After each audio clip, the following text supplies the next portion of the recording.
চলুন জেনে আসি মানুষ চেনার 5টা উপায়।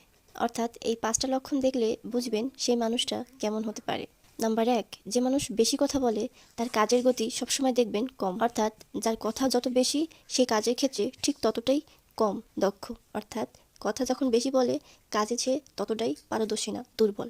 নাম্বার 2, বদনাম করা। অর্থাৎ কোনো ব্যক্তি যদি আপনার কাছে এসে অন্য কারো বদনাম করে তখন বুঝে নেবেন নিশ্চয়ই আপনার অনুপস্থিতিতে ওই ব্যক্তি আপনার বদনামও অন্য কারোর সাথে করছে। নাম্বার 3, মানুষ যখন রাগ করে, অর্থাৎ যখন মানুষের রাগ হয় তখন তার ওই ব্যক্তির অবস্থান দেখুন, তার আচার আচরণ দেখুন, তার স্বভাব দেখুন। কারণ মানুষের চরিত্রের শতকরা 99% ফুটে ওঠে তার রাগের সময়।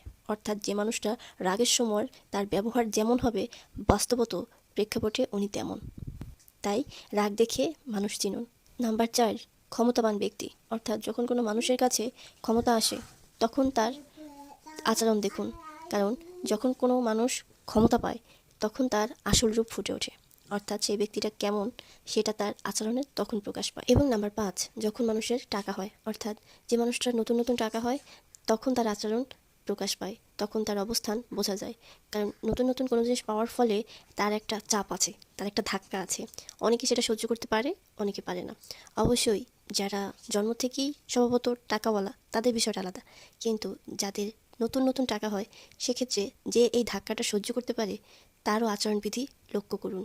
তাহলেই বুঝতে পারবেন যে মানুষটা আদৌ কেমন, সে আদৌ কেমন ছিল এবং কেমন হতে পারে।